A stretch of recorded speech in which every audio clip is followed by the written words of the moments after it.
옛날 채씨 선비가 살았다. 그의 집안은 제법 재산도 있는 양반집이었는데 그동안 관직과는 인연이 닿지 못했다. 해서 그는 날이면 날마다 낮밤 가리지 않고 글 공부만 했다. 내 글을 익혀 꼭 벼슬길에 올라 우리 가문을 빛내리라. 허나 그렇게 열심히 공부를 했지만 운이 없었을까? 그는 15년의 글 공부 끝에도 결국 과거에 급제하지 못했다. 그러자 분노에 달한 그는 집에 있던 책을 모조리 불에 태워버렸다. 자신의 실패를 글에 대한 분노로 표출한 것이다. 이제부터 우리 집안에서 글 한자도 보이지 않도록 하리라.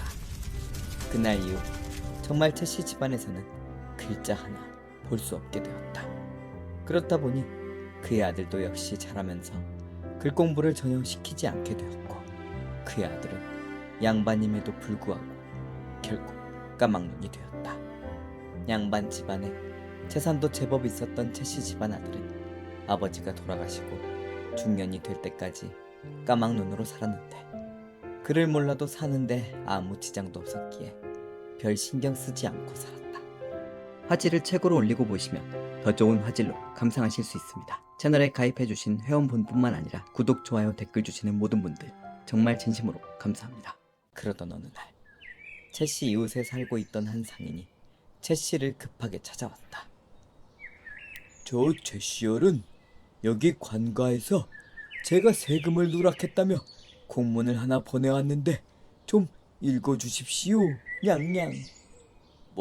뭐라? 글? 예, 저는 무식한 상인이라 숫자만 좀 볼 줄 알지 글은 전혀 모릅니다요. 똑똑한 양반인 나리께서 조금만 도와주십시오, 냥냥. 이날 이때껏 살면서 글과는 담을 쌓고 지냈는데 자신 보고 글을 읽어달라니. 하지만 순간 채씨는 지금 자신이 글을 모른다 하면 왠지 양반으로서 엄청난 창피를 당할 것 같았다. 그래서 자신도 모르게 그래 잘 찾아왔네. 내 한번 봐주지. 내가 뭐라고 한 거지? 글이라곤 단 한 글자도 모르는데. 에라 모르겠다. 대충 둘러대자. 허나 글 한자도 모르는 까막눈이 제 아무리 노려본다 한들 글의 내용을 알 수 있겠는가. 제가 너무나 억울합니다. 전 분명히 세금을 완납을 다 하였는데 어찌 이런.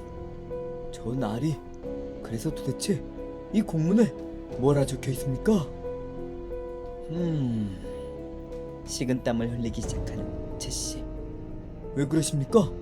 뭔가 심각한 내용이라도 적혀 있습니까? 결국 옆에서 한참을 기다려도 아무 답변이 없자 점점 의심을 하게 되는데, 설마 날이 그 글을 모르십니까? 그것이 예? 정말 모르십니까? 뭐야, 글을 모르는 양반이라니. 내 이런 양반은 처음이로다. 세상에.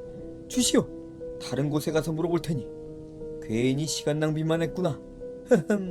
까막눈 양반이라니. 참.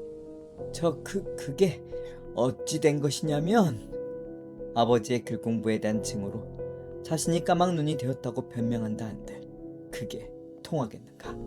결국 아무 말도 하지 못하고 그가 떠날 때까지 꿀먹은 벙어리가 되어버린 채씨.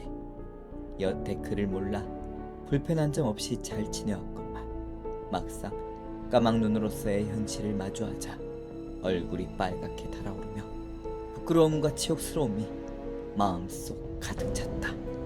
그의 나이 40이었다. 채씨는 갑자기 후회되었다. 아버지가 아무리 반대했어도 좀 배워둘 것을. 냥냥. 그날 밤 처음으로 가슴 깊은 곳에서 배움에 대한 욕구가 불에 타는 듯이 일어난 채씨. 다음날 날이 밝자마자 채씨는 무작정 동네 서당을 찾아갔는데, 훈장님, 글을 좀 가르쳐 주십시오. 지금 뭐라 하셨소? 채씨 댁 양반 아니요?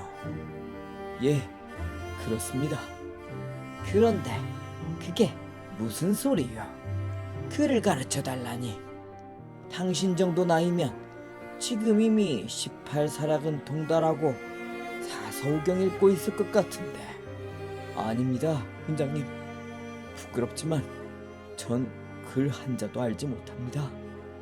그제서야 자신의 사정을 이야기한 채씨. 헐 세상에, 글 공부를 전혀 못하게 했다니. 이럴 수가 있어. 채씨의 표정을 살피던 훈장. 그의 표정에선 각오가 느껴졌다. 그래, 좋소. 어디 시작해 봅시다. 야심차게 시작한 공부였지만 결과는 아니, 한시진을 붙잡고 있었는데 세상에, 서당에서 가르치는 제일 못난 놈보다 공부를 더 못할 수가 있다니. 이 양반 바보 아니야? 제씨 양반, 아이고 안 되겠어. 내 당신처럼 이해 못하는 사람은 처음이요. 도저히 못 가르치겠으니 물러가시오. 야, 훈장님, 아니 스승님, 이 불쌍한 제자 물리치지 마시오. 내 무엇을 시킨다 한들 사람 죽이는 일 빼곤 뭐든 다 하겠소. 어디 그럼 여기 천자문을 20번씩 다 쓰게 되면 찾아오시오. 이 정도면 포기하겠지. 무려 2만자가 아닌가. 그렇게 채씨에 대해 완전히 잊은 열흘 뒤.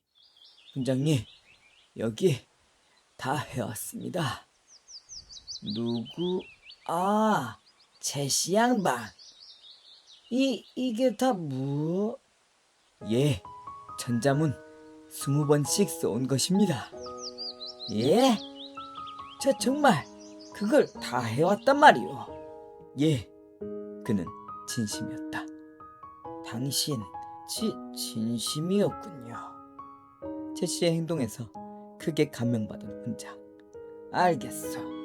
이제부터 제대로 배워봅시다. 채씨는 정말 그날부터 열심히 공부했다.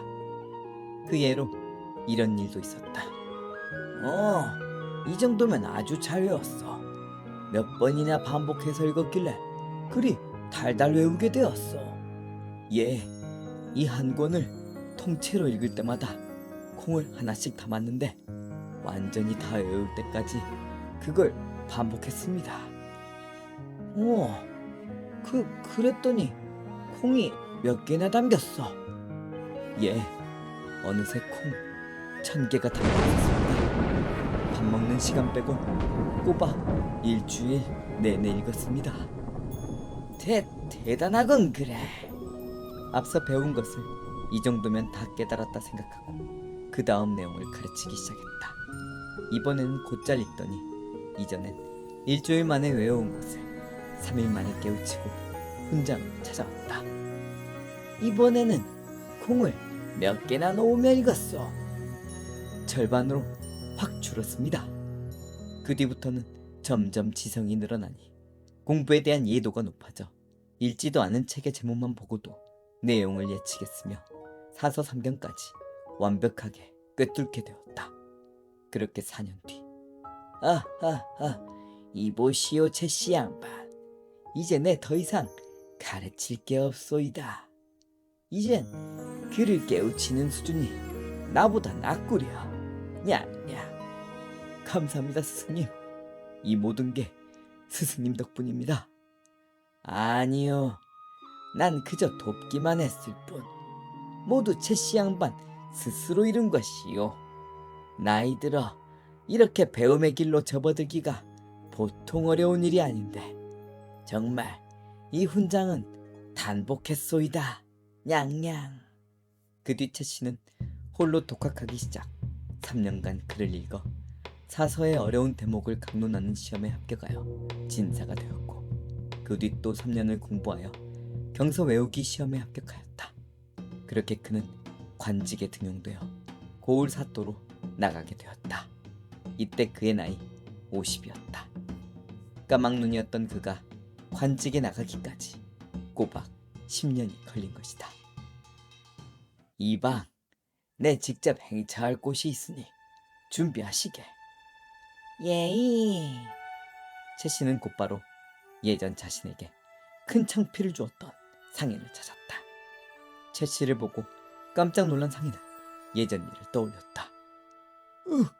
내가 창피를 줘서 복수를 하러 온 것이로구나. 큰일이다, 큰일이야. 바짝 엎드려 비는 수밖에. 냥냥. 아이고 어르신. 그 뒤로 과거에 급제하시어 고을 원님이 되었단 이야기를 들었습니다. 그땐 정말 죽을 죄를 저질렀습니다. 용서해 주십시오. 살려만 주신다면 이 은혜 잊지 않겠습니다. 그러자 그에게 다가간 사또 최 씨는 그의 손을 덥석 잡으며, 이복의 자네 고맙네. 고마워. 네? 자네가 나에게 그때 그런 창피를 주지 않았다면 내 이렇게 글을 제대로 익혔겠는가. 난 그냥 평범하게 글도 모르는 무식쟁이 영감이 되어 그대로 생을 마감했을 걸세. 자네의 그때 비수 같은 한마디가 오늘의 나를 만든 걸세. 다시 한번 고맙네. 고마워. 냥냥. 아이고 사또. 아닙니다, 아닙니다. 제 부덕을 이렇게 공덕으로 바꾸어 주시니 제가 몸둘 바를 모르겠습니다. 냥냥.